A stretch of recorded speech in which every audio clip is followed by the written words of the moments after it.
फैगौ 1 जानुवारि खालारखालि डाम्पार गारि सालायनाया बन्द थागोन। बे बाथ्राखौ बुंदों बाक्सा जिल्लानि एसपि राजेन सिंह बिथाङा।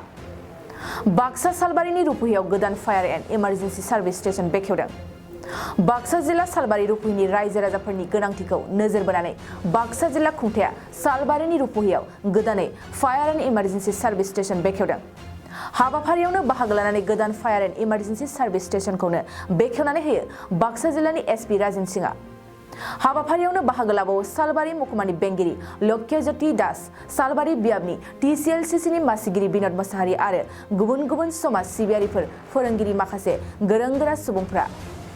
फायार एन्ड इमारजेन्सि सार्भिस स्टेशनखौनो बेखेवनानै होनानै थासारिखौ नोजोर बोनानै फैगौ गोदान बोसोर एबा 1 जानुवारि खालारखालि डाम्पार गारि सालायनाया बन्द थागोनखौ फोरमायदों एसपि राजेन सिंहआ।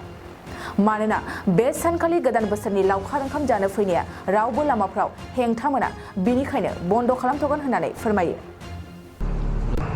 হয়, একচুৱেলি সালবাৰী সাব ডিভিজনত আমাৰ কোনো ফায়াৰ ষ্টেচন ইমান নাছিলে আজি বহুত দিন ধৰি।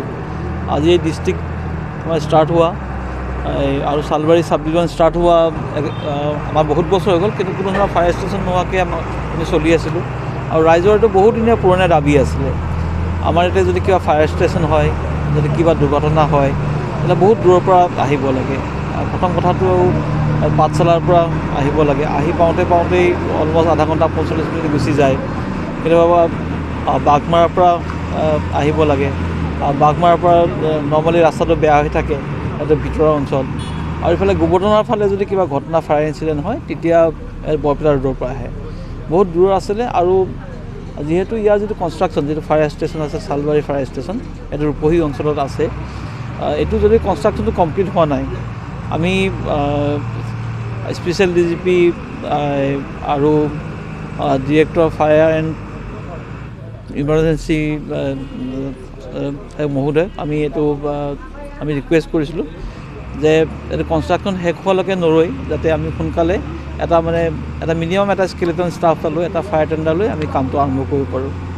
তেখেতে ছাৰে আমাক এইটো সন্মতি জনাই পেলাই আজি এখন ফায়াৰ টেণ্ডাৰ পঠাইছে আৰু আমাৰ ইয়াতে 7জন টেম্পৰী এটা পঠাইছে, ষ্টাফ পঠাইছে, যিটোৰ পৰা আমাৰ এই আজি ফায়াৰ টেণ্ডাৰ যিটো কাম, ফায়াৰ এণ্ড এমাৰ্জেঞ্চি ছাৰ্ভিচৰ যিটো কাম আজিৰ পৰা এই অঞ্চলত ষ্টাৰ্ট হৈছে। আমি ছাৰক ধন্যবাদ জনাইছোঁ। আৰু এই উপলক্ষে আমাৰ ইয়াৰ যিসকল ৰাইজ, শালবাৰী আৰু ৰূপহী অঞ্চলৰ ৰাইজ, তেওঁলোকে আমাৰ ফায়াৰ টেণ্ডাৰ আৰু ফায়াৰ এণ্ড ইমাৰ্জেঞ্চি ছাৰ্ভিচৰ যি ষ্টাফ, তেওঁলোকক আদৰণি জনাবৰ কাৰণে এটা সৰুকৈ এটা অনুষ্ঠান, তেওঁলোকক আদৰণি জনাবলৈ এইটো অনুষ্ঠানৰ আয়োজন কৰিছে। মই সকলোকে ধন্যবাদ জনাইছোঁ আৰু আশা ৰাখিছোঁ আমাৰ সালবাৰী অঞ্চলৰ কাৰণে এইটো এটা লেখত ল'বলগীয়া দিন হিচাপে পৰিগণিত হ'ব। আৰক্ষী চকীটোৰ একচুৱেলি বহুতকেইটা ক্ৰাইটেৰিয়া আছে। ইয়াৰ পৰা একচুৱেলি সালবাৰী বেছি দূৰ নহয়। আৰু আৰক্ষী চকীটো একচুৱেলি যেতিয়া এটা ক্ৰাইমৰ ওপৰত গোটেই ডিপেণ্ড কৰে। এইটো অঞ্চলত actually after all the extremist organisation তেওঁলোকে চাৰেণ্ডাৰ কৰিলে বা মেইন ষ্ট্ৰীম আহিলে, তেতিয়াৰ পৰা এইটো অঞ্চলত কোনো ক্ৰাইমে অলমষ্ট নেই বুলি ক'ব পাৰি। আৰু আমি একচুৱেলি আমাৰ ইয়াৰ যিসকল আমাৰ স্থানীয় ৰাইজ, তেওঁলোকৰ লগত আমি কথা পাতিম। ইয়াৰ যিবিলাক গাঁৱৰ VDP আছে সেইবিলাকৰ লগত কথা পাতিম। মই তেনেকৈ ইয়াতে বহুত লোকেল মানুহৰ লগত কথা পাতিছোঁ, কিন্তু এনেও কোনো ধৰণৰ এইটো পৰা লোকেল মানুহৰ পৰা মই কোনো ধৰণৰ তেনেকুৱা আজিলৈকে শুনা নাই।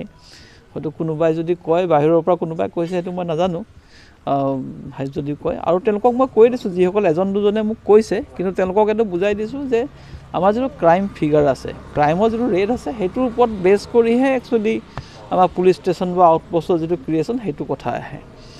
আৰু যিহেতু আমাৰ VDP বুলি এটা আছেই, আমাৰ VDP is a very strong organisation. তো গতিকে VDPটো আমি ষ্ট্ৰং কৰিব লাগে। আৰু যিহেতু ৰূপহীৰ পৰা সালবাৰী দূৰ নহয়, ইয়াতে যদি আমি এটা এজ অফ নাও আমি এতিয়া পুলিচ ষ্টেচন বা আউটপোষ্টৰ কথা চিন্তা কৰোঁ, তেনেহ'লে এইটো এটা এইটো ৱেষ্টেজ অফ আপোনাৰ ফ'ৰ্চে হ'ব এতিয়া। আৰু যিহেতু আমাৰ VDP বুলি এটা আছেই, আমাৰ VDP is a very strong organisation. তো গতিকে VDPটো আমি ষ্ট্ৰং কৰিব লাগে। আৰু যিহেতু ৰূপহীৰ পৰা সালবাৰী দূৰ নহয়, ইয়াতে যদি আমি এটা এজ অফ নাও আমি এতিয়া পুলিচ ষ্টেচন বা আউটপোষ্টৰ কথা চিন্তা কৰোঁ, তেনেহ'লে এইটো এটা এইটো ৱেষ্টেজ অফ আপোনাৰ ফ'ৰ্চে হ'ব এতিয়া এজ অফ নাও। আমি যদি পিছত ক্ৰাইম ফিগাৰ বাঢ়ে বা বেলেগ যদি ক্ৰাইটেৰিয়া যদি আহে, তেতিয়া আমি এইটো কৰিব পাৰোঁ, বিবেচনা কৰিব পাৰোঁ। তিনিটা কি বুলি ক'লে বনভোজস্থলী বনভোজস্থলীটো আপোনালোকে মানে দেখা পাইছে যোৱা 7 দিন ধৰি আমাৰ পুলিচৰ লগতে এক্সাইজ ডিপাৰ্টমেণ্ট আৰু এনফৰ্চমেণ্ট ডিপাৰ্টমেণ্ট CRP আৰু SSB আমি সকলোৱে লগ হৈ যাতে বনভোজস্থলীত যাতে কোনো ধৰণৰ মানে এটা পৰিৱেশটো বেয়া নহয় যাতে মাদক দ্ৰব্য যদি প্ৰচলন যাতে নহয় অভাৰ স্পীডিং যাতে নহয় ড্ৰাংক এণ্ড ড্ৰাইভিং যাতে নহয় তাৰ কাৰণে আমি যথেষ্ট ব্যৱস্থা লৈছোঁ আপোনালোকে নিজে গ'লেও দেখিব কোনো ধৰণৰ এতিয়া আৰু মাদক দ্ৰব্যৰ প্ৰচলন বা যদি তাৰমানে অপ্ৰীতিকৰ এটা যদি পৰিস্থিতি উদ্ভৱ হয় জেনেৰেলি সেই তেনেকুৱা কোনো এটা কণ্ডিশ্যন নাই আজি মই DFOৰ লগত নিজে কথা পাতিছোঁ যিহেতু আমাৰ অঞ্চলৰ পৰা শিল বালি আৰু এইবিলাক গ্ৰেভেল লৈ পেলাই বহুত ট্ৰাক আৰু ডাম্পাৰ চলি থাকে বেলেগ বেলেগ ডিষ্ট্ৰিক্টলৈ 31 আৰু 1 তাৰিখে কোনো ধৰণৰ তেনেকুৱা ধৰণৰ কমাৰ্চিয়েল ভেহিকল নচলিব আমি অলৰেডি এইটো কথা পাতিছোঁ এইটো ফৰেষ্টে এইটো কৰিছে গতিকে যাতে বনভোজস্থলীলৈ যোৱা বা যিখিনি আপোনাৰ মানে নতুন বছৰ উপলক্ষে যিসকলে ফূৰ্তি ফাৰ্তা কৰিব বিচাৰে তেওঁলোকৰ যাতে কোনো ধৰণৰ অসুবিধা নহয় ড্ৰাংক এণ্ড ড্ৰাইভিং যাতে নহয় কোনো ধৰণৰ যাতে আপোনাৰ এক্সিডেণ্ট নহয় সেইটো কাৰণে আমি কমাৰ্চিয়েল যিমান গাড়ী আছে বিশেষকৈ ডাম্পাৰ ত' there will be no' dumper on 31st and 1st January